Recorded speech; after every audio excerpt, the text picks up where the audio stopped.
Thank you for coming to this vibrant series of poetry events we've been having.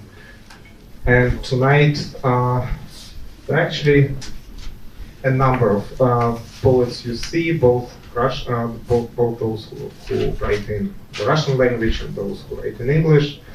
So our today's event is called playfully My Language, Your Ear, which is the title of a week-long translation poetry workshop, poetry translation workshop that has been held this past week at Princeton, UPenn, and now with this short, with a small extension of this very important event at Hunter here for the first time.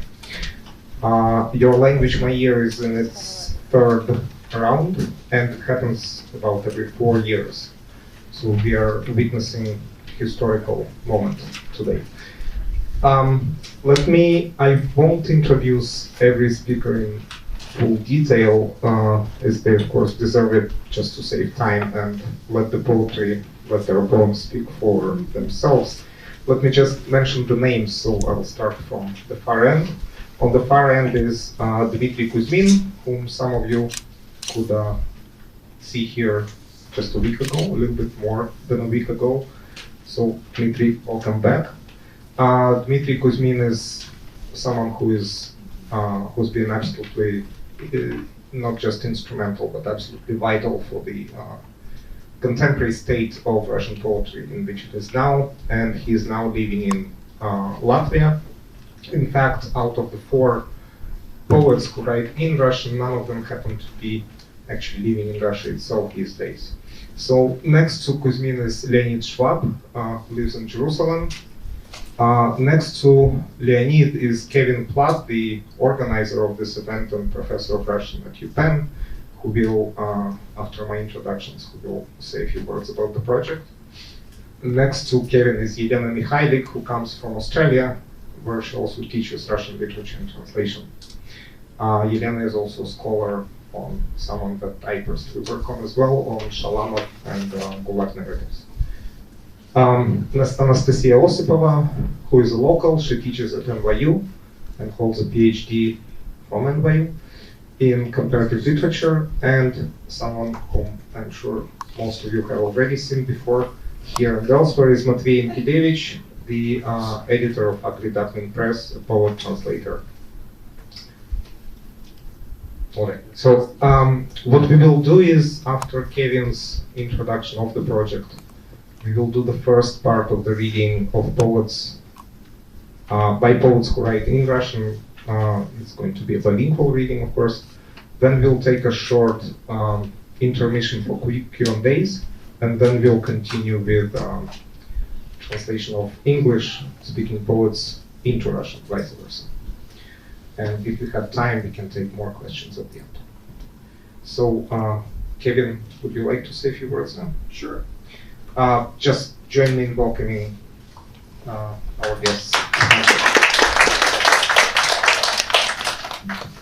So, first of all, thank you all for coming. It's really wonderful to see so many people in the audience. And thanks to Yasha for organizing this event and inviting us all to come up here and making it possible for us to appear. And I'm not going to list all the people that sponsored the event because they're listed in the program. It took a lot of various different institutions to make this event possible this year. Primarily, Princeton University and the University of Pennsylvania and various sub-organizational institutions within those 2 universities. And this is really our last event, so it's a little bittersweet. We've been doing this for a week. We started last Thursday at Princeton, and I'll only say just a couple of words about the project. One, that you can find us on the web, and there's a pretty nice dedicated site, Your Language, My Ear, and it has archive links to a PennSound archive page. PennSound, if you don't know, is the largest sound archive of poetry in existence on the web. And it's actually a great site to explore. You should explore everything on it, but also explore Your Language, My Year, because we have all of the past iterations there segmented by poet. You can click on anything here. You know, Bob Roman is rendered by Alexander Skidan, et cetera, et cetera. So check out our webpage. Also friend the Facebook page, because you know, this event produced an awful lot of posts, but we also produced a ton of translations. You're only going to hear a tiny number of them here tonight, but we'll be getting them published in various places and also updating the archive with all of the readings that we did over the last week. So there will be tons of access to Russian poetry and English translation and in the original through those links. And I think that's all I really need to say. You can learn about the project, you know, as opposed to explaining to you what we do. Go to the site and read about what we do. It's group translation, which is somewhat different than how it's done traditionally. And I think it produces really interesting results and definitely an interesting experience. Did I hit everything? All right, so we're going to start out. You've got the program with Dmitry Kuzmin, and we were doing English first and Russian second, but maybe we should do it the other way around this time. Should we do it that way? This? Or should we do it English first and Russian second? What do you think? What's that? Bilingual. It really, I mean, it depends on how many like imperfect speakers of Russian are there in the audience. So like Russian students. So let's do it the English first, because it's easier to understand the original if you actually hear the translation first. So let's do it that way. So we're going to start out with Dmitry Kuzmin, and I'm going to do the first reading just because I feel like this poem was written for me, although it really wasn't. But Kevin, don't put your hand on his knee. So where's the text? It's right here somewhere. Bear with us as we. Yeah. Thanks. Да. Хорошо. So. Okay. Yeah. So, Kevin, don't put your hand on his knee, by Dmitry Kuzmin. And this translation was produced by James McGavran, me, Leonid Schwab sat in, Michael Wachtel, Yasha Klotz participated in this one, Julia Bloch, and also Dmitry Kuzmin. So you can tell it's massive parallel computing. Kevin, don't put your hand on his knee. He lied when he said he was only 21. He doesn't love you, doesn't want it, or even want to try it.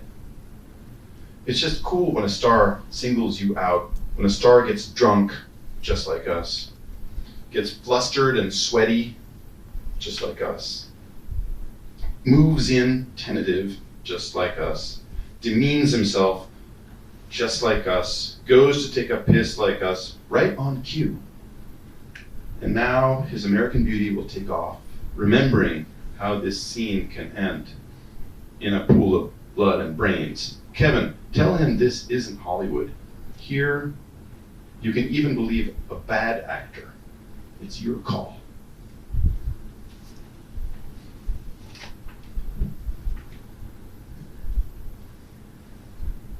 I'm a bit trembling, like reading this in the States. It's a challenge. Кевин, не клади ему руки на колено. Он соврал, что ему уже 21. Он не любит, он не хочет, даже не хочет попробовать. Просто прикольно, когда звезда обращает внимание, когда звезда напивается так же, как мы, волнуется и потеет так же, как мы, неуверенно приближается так же, как мы, унижается так же, как мы, отлучается поссать, как мы, очень вовремя. Сейчас он сбежит, красивый по-американски. Он помнит, этот расклад легко оборачивается лужей крови и вышибленными мозгами. Кевин, скажи ему, вы же не в Голливуде. Тут и плохой игре поверишь, если захочешь.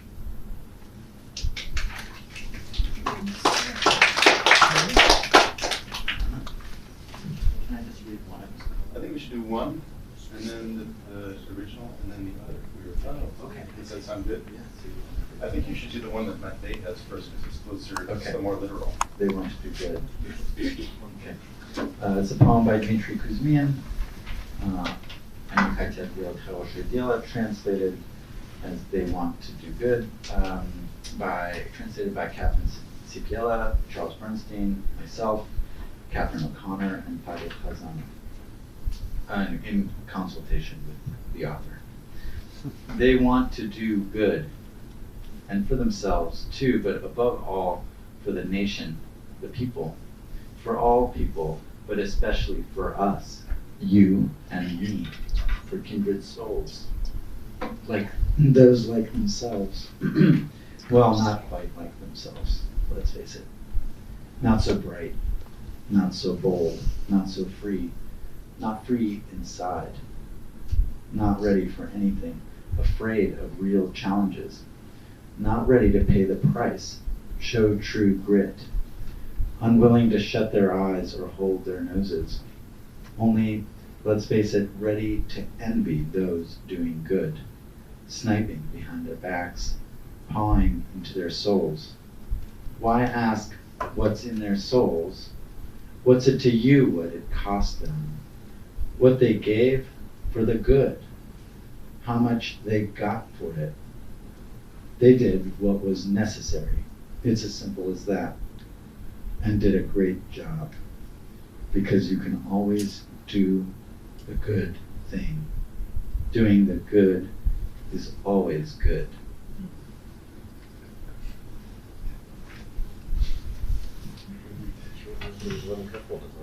Yeah. Can we have that? Yeah. No, discuss. Они хотят делать хорошее дело. И для себя тоже. Но прежде всего для страны, для людей. Для всех людей. Но прежде всего для нас с вами, таких как мы. Для социально близких, для таких, как они сами. Не совсем таких, конечно. Не настолько ярких, не настолько смелых, не настолько свободных, внутренне, разумеется. Не готовых на все ради настоящего дела. Не готовых делать дело любой ценой, даже сцепив зубы, даже зажмурив глаза, даже зажав нос. Готовых только завидовать тем, кто делает дело. Злопыхать за спиной у делающих дело. Лезть в душу делающим хорошее дело. Какое вам дело, что у них на душе? Что вам за дело, чего им стоило это дело? Чем они заплатили за то, чтобы делать дело? Сколько им заплатили за то, чтобы делали дело? Просто делали свое хорошее дело. Отлично делали, полезное, нужное дело. Всегда ведь можно делать хорошее дело. Делать хорошее дело всегда хорошо. And now we're going to hear another version of that same poem that has had the Charles Bernstein treatment. I would say that it had a Charles Bernstein treatment after a nudge to do something that formally resembles some of Dmitry Kuzmin's repetition in the original, because Charles had also a lot to do with the change to the Charles good, was involved both. the good from Diela, but then he did a second version, kind of at Kevin's nudging. Yeah, we encouraged him. Hold the second version. They want to do good stuff. For themselves too, but above all, for the nation, the people. For all people, but especially for us, you and me, who do the right stuff. For kindred souls like themselves. Well, not quite like themselves, let's face it, stuff for sure, but their stuff. Not so bright, not so bold, their stuff. Not so free, not free inside, their stuff. Not ready for anything, afraid of real challenges, their stuff. Not ready to pay their price for the right stuff, unwilling to shut their eyes or hold their noses for the sake of the right stuff. Only, let's face it, envying those who do right stuff. Sniping behind the backs of those who do good stuff. Pawing into the souls of those who do good stuff. Why ask what's in the souls of those who do good stuff? What does it cost to do good stuff? What they gave for the right stuff? How much they got for the right stuff?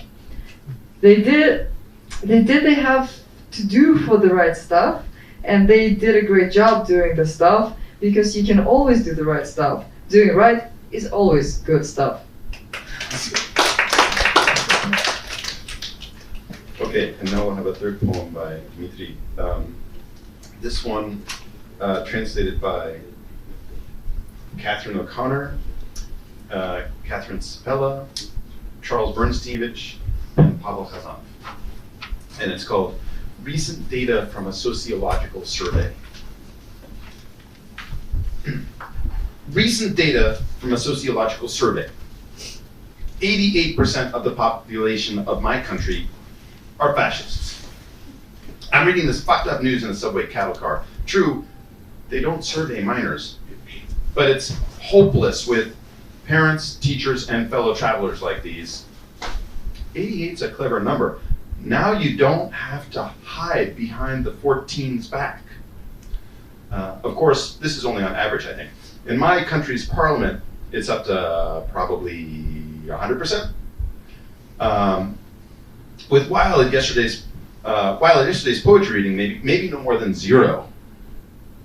But it's unlikely that people stink worse at October Station than they do at Komsomol, for chance has brought them together there.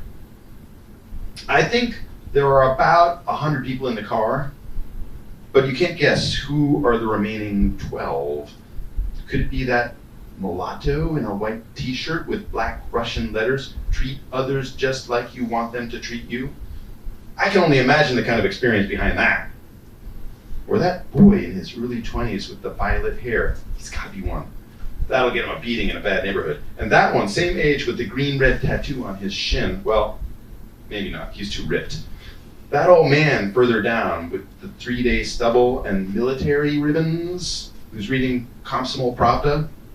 Well, absolutely not. That other one with a neat little beard and the new Gazette, who knows? Well, it's not guaranteed.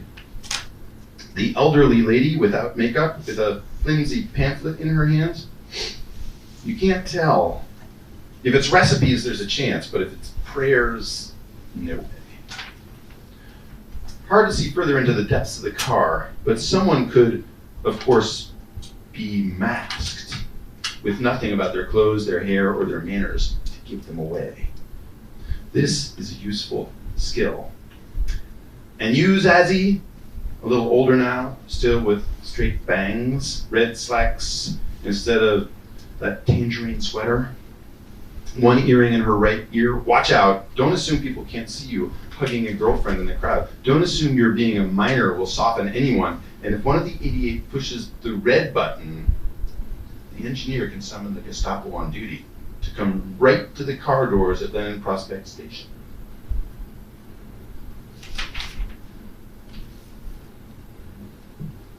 Свежие данные социологического опроса. 88% населения моей страны – фашисты. Это херовая новость, думаю я, в забитом насмерть вагоне метро. Правда, несовершеннолетних они не опрашивают, но с такими родителями, учителями, пассажирами надеяться не на что. 88 – умное число, больше тебе не надо прятаться за спиной у 14. Конечно, это только в среднем, думаю я. В парламенте моей страны, пожалуй, доходит до 100%, а на вчерашнем поэтическом вечере, возможно, не выше 0. Но вряд ли на станции Октябрьская люди воняют сильнее, чем на станции Комсомольская, ведь их собрал здесь случай. Я думаю, в вагоне примерно 100 человек, но кто из них те оставшиеся 12, не угадаешь. Разве что мулат в белой футболке с черными русскими буквами. Относись к другим так, как хочешь, чтобы относились к тебе. Легко представить, какой за этой надписью опыт. Вон тот мальчик лет 20, с фиолетовыми волосами. Почти наверняка за них в плохом районе бьют. А этот ровесник с красно-зеленой тату на голени уже не факт, слишком подкачанный. Дальше старик с 3-дневной щетиной и орденскими планками читает «Комсомольскую правду». Исключено.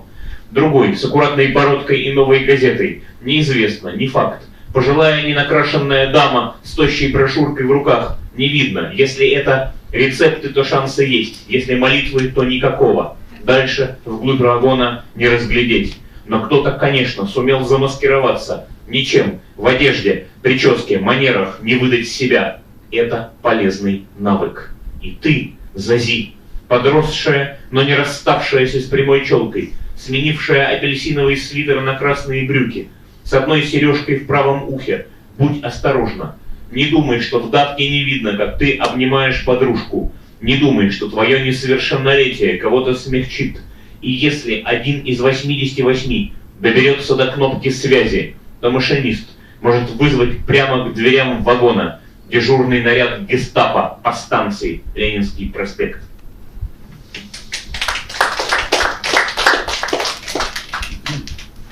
Right now, we're going to switch poets, and Lena Schwab is going to read 3 poems, starting with the Seagulls. This is a translation by Val Vinacour, and a number of people whose last names are not mentioned, but Adrian, Yelena, Raphael, Yelena, Mikhail, Polina Paskova, and Maria Khatimsky, right? Yeah. It's a lot of Google Docs to keep track of, so sometimes not all the translators. Okay, so this is a poem by, again, Leonid Schwab. The seagulls circle round the factory, the pealing bells resound. I'm poor, I clean the septic wells of thermal works. But the first Tembler underground I regard as a betrayal, and I detect the rancid smell of natural gas. I turn to fleeing comrades. My dear friends, what time is it? And they reply, farewell, Alexander. We've perished. It's time for us to go. They reply prophetically, you'll straighten out. Become a subcontractor, Alexander. I lurched and quivered, horror struck. For Alexander, I was not.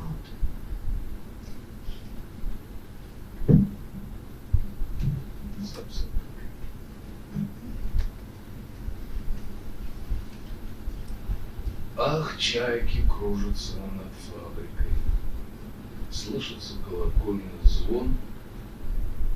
Я беден, я вычищаю сточные колодцы в термических залах.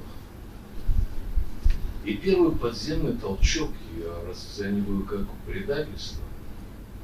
Я обнаруживаю прогорклый запах природного газа. Я обращаюсь к бегущим товарищам. Который час, дорогие мои? Они отвечали, прощай, Александр, мы погибли, нам нужно идти.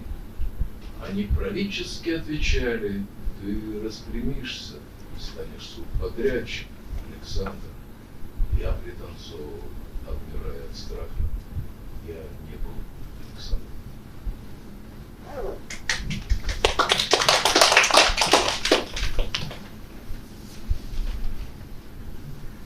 Second poem by Leonid Schwab, and it's titled My Head is a Falcon. It has been translated by Maria Khatimsky, Michael Wachtel, Catherine O'Connor, Alexander Spector, Anton Tenzer, Adrien Raphael, and Leonid Schwab himself. My head is a falcon. The high pressures have been abandoned. Pastures, excuse me. The Mother of God hovers over the water, as though over a mile of a lake. And the fighter pilot, locked up in the tower, cried his stubborn eyes out. He's a native of Udmurtia. He is broken. He always keeps his chin up. Fate and conscience meet as enemies. I see the pilot as master of the earth. I too will survive like a hero, like an only son, tremendously tall, with a hare lip.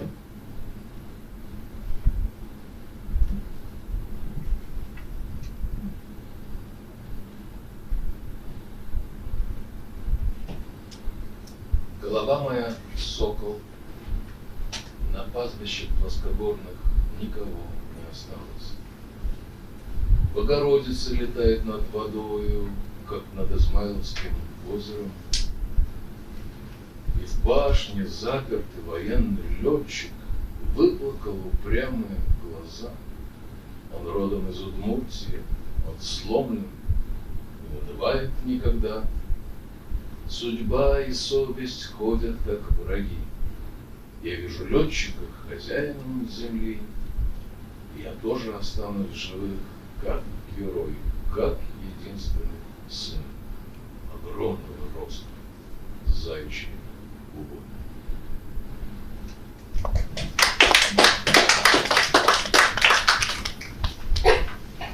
Okay, and now a third poem by Leonid, translated by Michael Wachtel, Catherine O'Connor, Lydia Triccione, Eugenia Stashevsky, Eugenia Stashevsky, Catherine Cipella, and Leonid. It's called Moving Like Troops in Personnel Carriers. Moving like troops in personnel carriers, in gusts of wind up to rosemary lavender, securing a new position in amazement. Up ahead is the border, can't go there ever. Yet here. On your left there are nobody's children, on your right there are raccoons, deer. You must nod or wave a handkerchief. Just give a sign. The deer will come like worms. The raccoons will come like jellyfish. The children will come alive.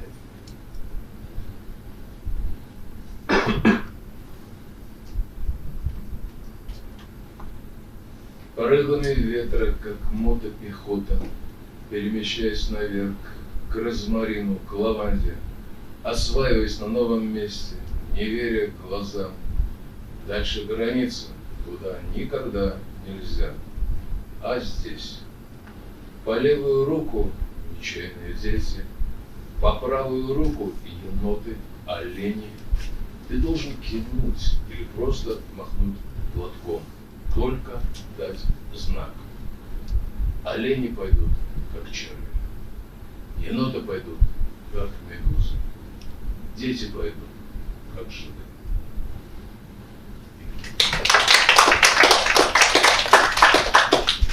And now we're going to hear some fragments from YLME's work, the Book of Decline.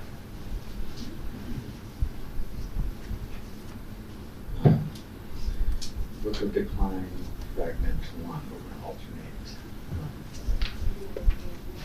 And we'll alternate with government. Yeah. We'll alternate fragments.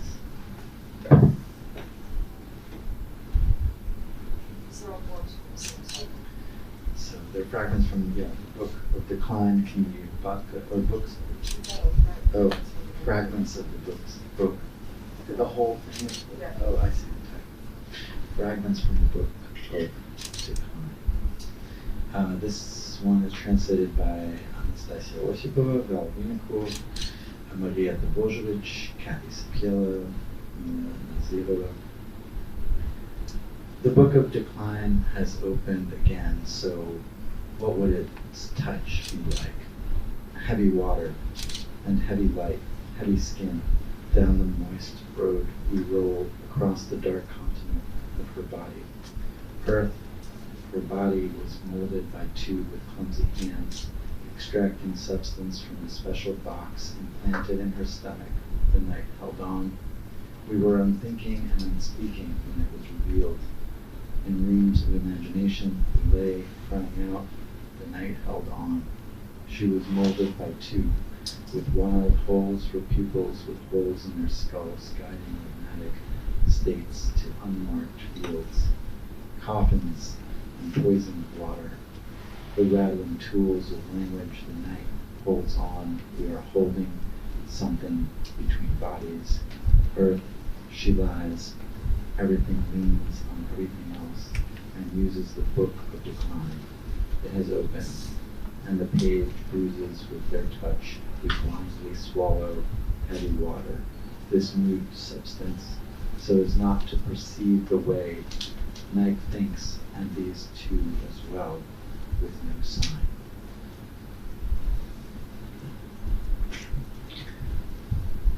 Фрагмент из книги «Упадка». Если книга «Упадка» снова открылась, то каким будет касание?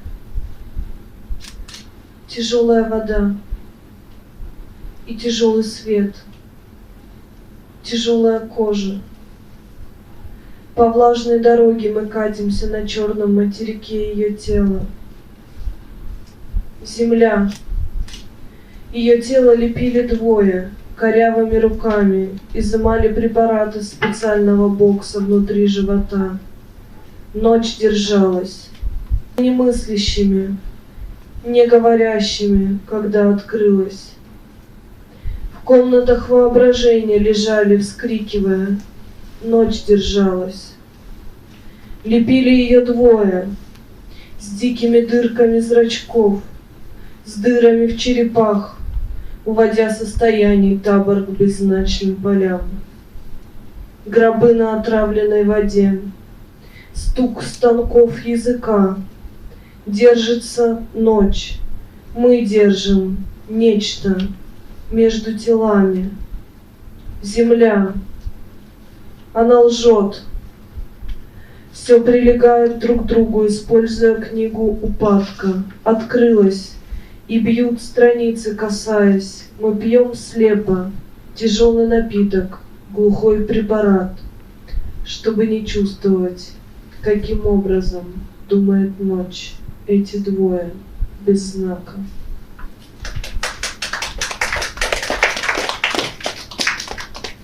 The Book of Decline, Fragment 1-2.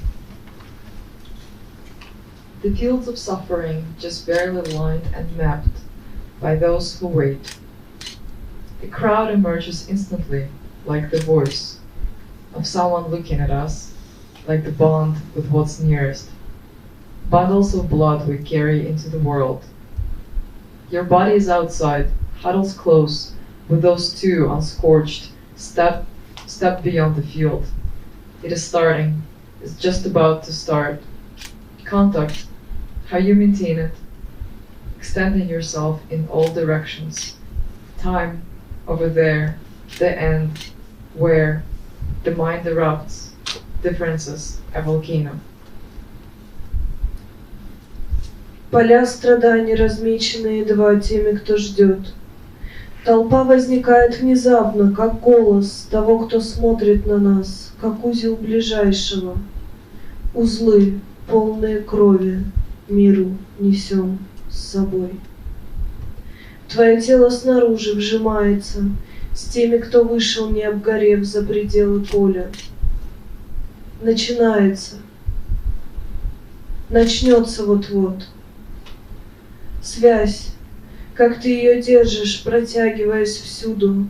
Время, туда, последнее, где взрывается различенно, ум, как вулкан.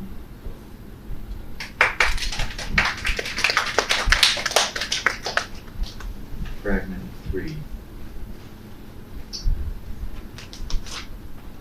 Here curtains billow, the doors dry and warp, pieces of those just arrived, the book of decline interred within them. Is that why we don't last that long? All connection unclear. Convoys of gray beetles drag horizontal bodies from the trenches to cover a second arrival of depleted pieces. Last night, a dream within a dream brought me a warm slogan. Can't recall the meaning. Was there one? And then columns of mole crickets in the hot earth. Elsewhere, other bodies grew hot from doing nothing. In a transparent box, I take my dream in for examination. Let them see, let them check what's wrong, what came of it. These animals with red eyes, transformed by medicinal winds, by resistance. Namely these ones who, with a single blurred gaze, lift tankers above the water and force that black liquid to flow backwards into the earth. Are they healers? Do they know Gaia like you do? Like in that dream of desire, when she drew a hollow, short, razor sharp across her head, and everything wound back into a wheel. We hold on, lying there, transforming the night, clutching the book of decline, just us, and later, falling through thickets of obsolete technology, you hold on. But how? Till now. Здесь разбухают ткани, рассыхаются двери, фрагменты прибывших, книга упадка зарыта в них. Потому мы так коротко длимся. Любая связь не ясна, тянут в укрытие караваны серых жуков прямые тела из траншей. Второе прибытие лишенных фрагментов накануне сон во сне принес теплый лозунг, значение не вспомнить. Оно было потом. Колонны медведок в горячей земле, другие тела стали горячими от бездействия в другой стороне. В прозрачном боксе несу на прием свой сон. Пусть посмотрят, что не так, что стало. Эти животные с красными глазами, преображенные лекарственным ветром, сопротивлением. Именно эти, которые одним мутным взглядом поднимают танкеры над водой, а ту черную жидкость заставляют обратно втекать внутрь земли. Они лечат, знают Гею так, как ты, как в том сне, где хотим, когда она коротким дном лезвием провела по твоей голове и все свернулось в отснятое.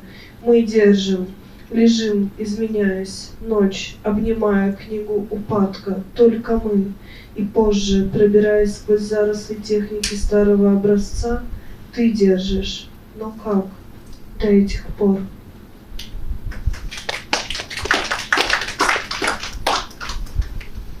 A red window, a red bird thrashes in the yard, red tears from your presence.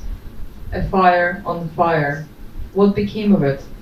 The jolt of thinking in two. I watch a film, I eat this bread, child says, but your name, what became of it? Traces of fire, the skin burns, it doesn't think. A red table for the event, old touch turns red, as marks from blows. The other thinker waits coiled, fire severed from fire. How? A red dome over the defenseless, mourning without the other thinker. By what communicative means do you see us meet and the body endure? The book of decline burns until the red Sabbath passed the common world. Красное окно. Красная птица мечется по двору. Красные слезы от твоего присутствия. Огонь в огне. Что с ним стало? Замышление — это удар. Я включил фильм. Я ем этот хлеб, говорит ребенок. Но твое имя, что с ним стало? Следы от огня. Кожа горит, не мыслит. Красный стол для события. Прикосновения стали красными, как следы от ударов. Самышленник свернуто ждет. Огонь от огня отделен. Как? Красный купол над незащищенным. Утро без самышленника. Которым сообщением видишь встречу, а тело держится. Книга упадка в огне. До красной субботы. Мимо общего мира. Спасибо.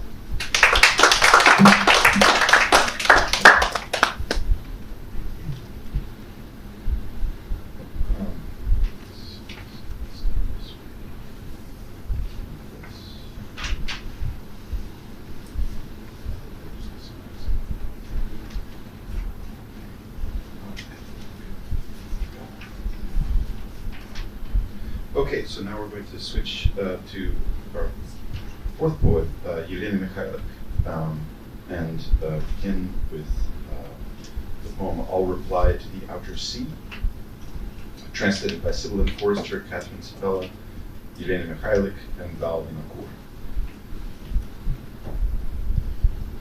I'll reply to the outer sea that it should have no significance as a given.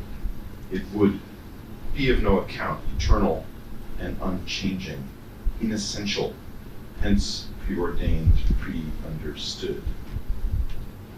Transient birds, a chattering brook and grass, live only within non-being, yet while they last, their entirely static sum of moments comprise the time in which I come to pass. Autumn, crossed out by a slant speckled wing, the burning bush tests the road that it might cling, and smoke over the roof won't cancel summer. The chimney spreading heat doesn't change a thing. And never mind how often your eye blinks just before that second when light goes out above the shore. Misreadings, obstacles, tiny details, distortions. That is what ultimately gives us our forms. There, where the outer sea herds its humpbacked waves, where bars of sunlight bind the shores like staves, I shall reply that this rarefied creation offers a chance to live outside of fate. Neither the knowledge of good and evil nor hope, but a slight push of the oarlock's loop.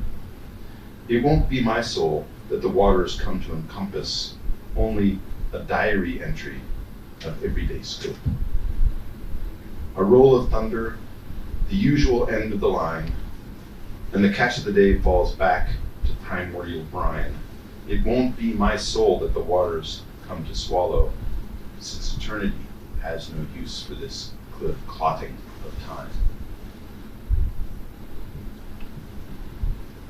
Я отвечу морю легче, что оно не должно иметь значения, ибо дано, не идет в расчет, ибо вечно и неизменно, несущественно, ибо предопределено.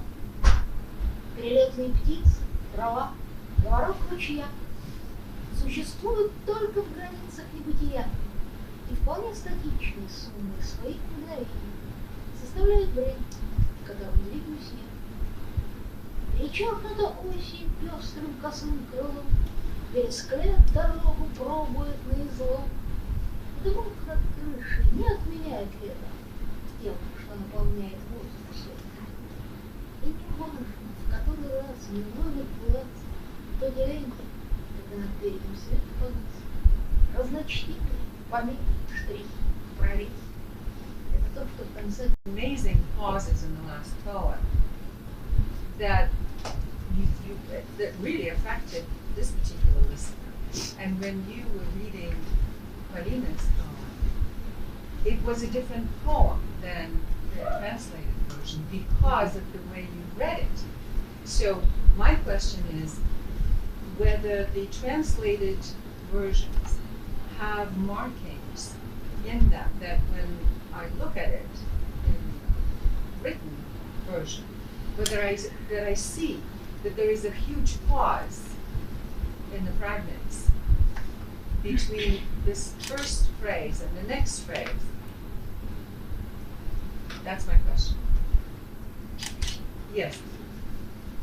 I think there are markings in the text, but each poet, I think, chooses to jam and alive things in different ways and sometimes differently with each performance.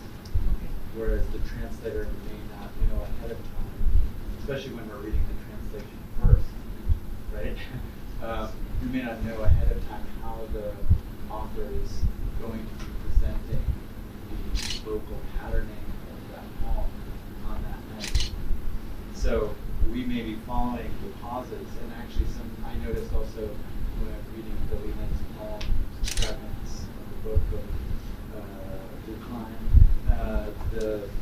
there was a part that was very marked as line breaks, very strong line breaks within a sentence that I read as pauses, but Galina actually went straight through them. And then in the last poem, I wouldn't have been able to tell that there would be dramatic pauses from just looking at the reading. So I think a lot of it has to do with extemporaneous performance of the score that may suggest it's visual congregation and I also wanted to say about the Charles Bernstein's translation. In the discussion, actually, it's very interesting that we thought one was more foreignizing than the other, because in I think that there, in the repetitions, of the good stuff, actually some things are occluded about the original that where it appears too many times, more times than it does in the Russian. And then, so formally there's a kind of overdoing it, but in the version that doesn't use right stuff or good stuff,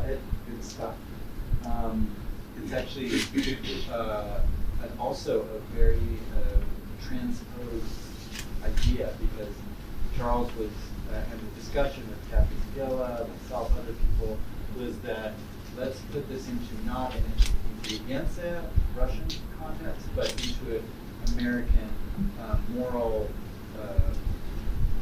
philosophical, Protestant kind of cultural speech.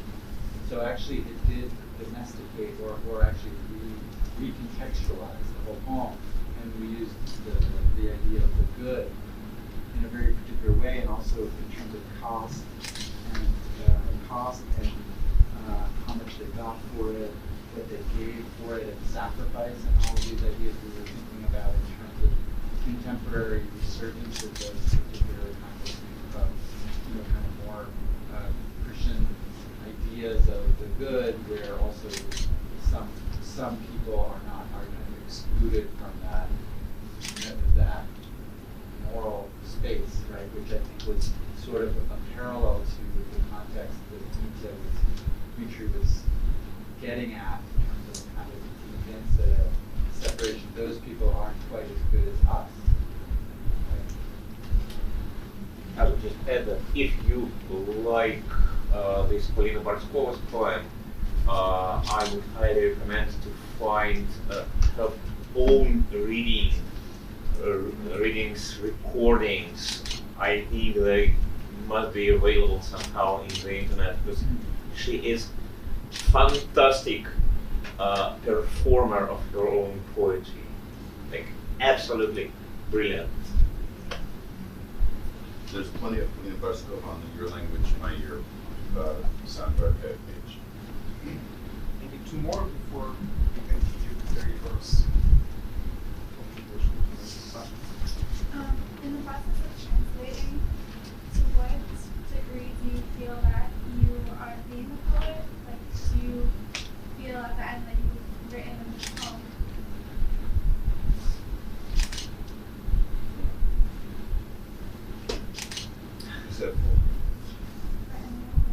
I feel like vicarious involvement in someone else's poem, but I don't think I'd ever feel like I was an author. To what extent, to follow up, do you, since most of your scholars, do you have to forget that you're a poet when you translate? I don't know, I like Jack Spicer's notion that every poem is a translation of some voice that you're hearing from it says in afterward that this is how we dead men talk to each other.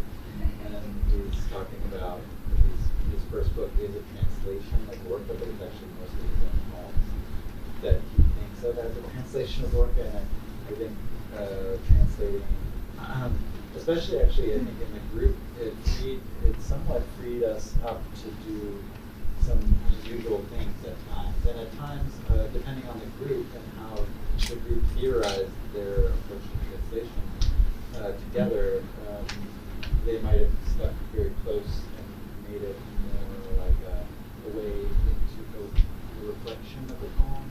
Some of the poems, like I think the one we read of the Dmitry Kuzmin, was totally a new poem in English, recontextualized. I think there was a variety of voices. But we were often in the same room with very different ideas of what our role or creative role as translators might be, which is an interesting thing to encounter. For any poet who has read, what does it feel like to be involved in the process of translation of your own poem? Like, what is your input, and how do you prevent yourself from giving too much?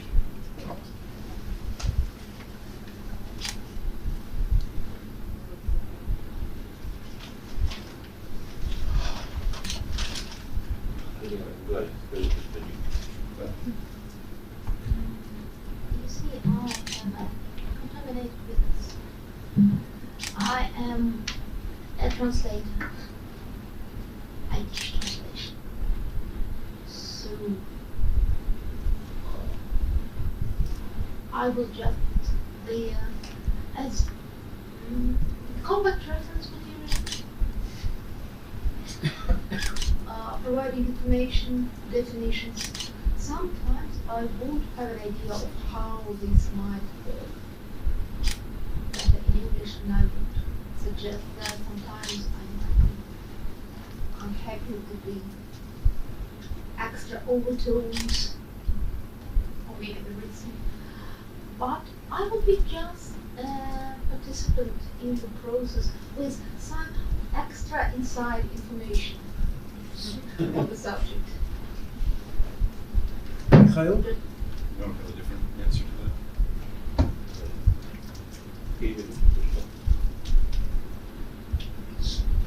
It's very shortly. The responsibility of the translation is of translator. You wanna help. You wanna help to not explain, to clarify some maybe unclear points.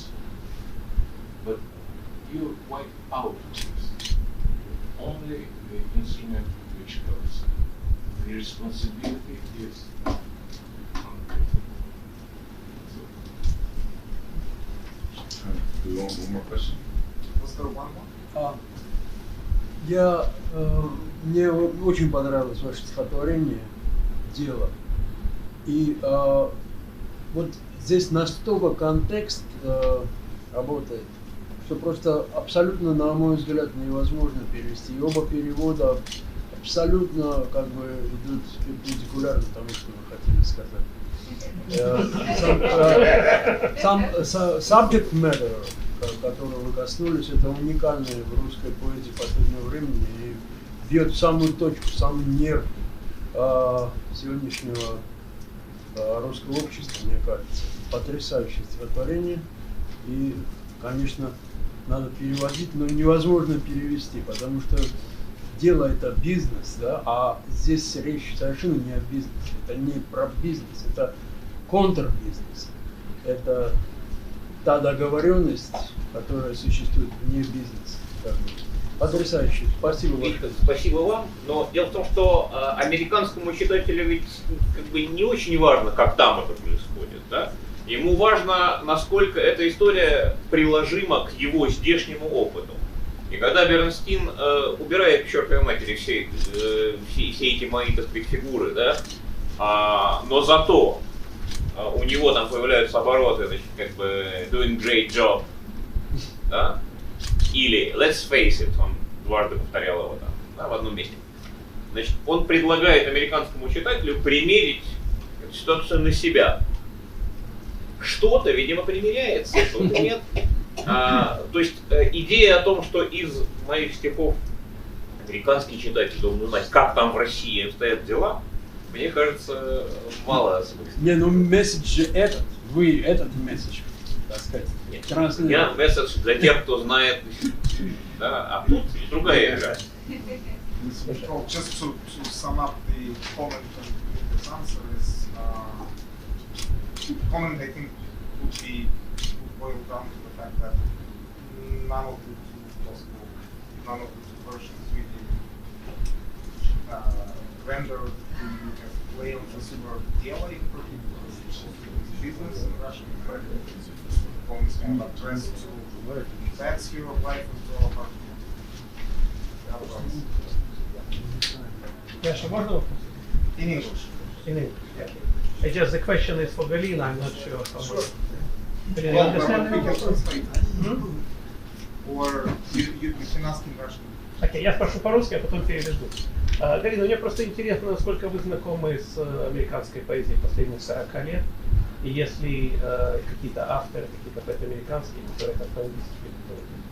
Question is to what extent Galina has been in Russian American Если есть что-то вообще, если кто-либо.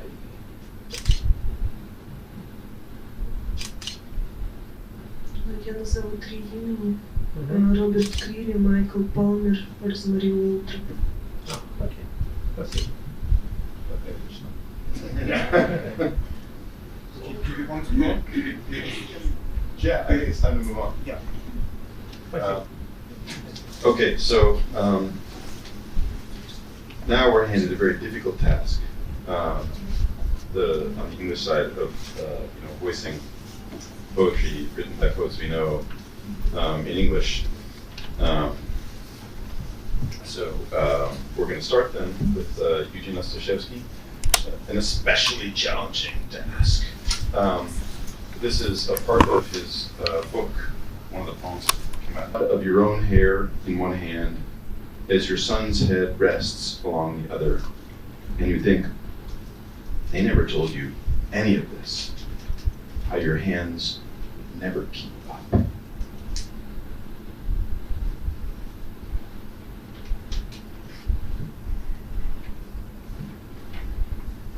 Другие женщины тебе не скажут. Про волосы, как они выпадают прядями у тебя между пальцев, змейками в душе и клочьями на твоей подушке, и на полу, и в руках у того, кто по-прежнему любит тебя. Они говорят, еще отрастет, даже гуще, но ты им не веришь. Они тебя уже обманули, ничего не сказали о том, как мышцы расходятся в стороны, между половинками тела войдет кулак. Они говорят, все потом можно сузить, разработав мускулатуру передней стенки и тазового дна. Просто нужно время. Все можно восстановить, они говорят. Но ты понимаешь, дело не в этом. И ты знала, что будешь измучена, что тело не выдержит долго. Они тебя предупреждали. Дни будут долгими, но годы потом полетят. И тут неправда. Летит совершенно все. Даже дождь так хлещет, как никогда не бывало в июле. И ты думаешь, мое тело однажды было ковчегом. Поплывет ли оно опять? И сын твой уже дышит воздухом дольше, чем прежде водой. И, может быть, Ной тоже был женщиной. Они тебе никогда не рассказывали об этом. Но дождь подступает, и ты держишь в одной руке комок своих волос, а головка сына покоится на другой. И ты думаешь, они никогда не рассказывали ни о чем из этого. Твои руки просто не выдержат.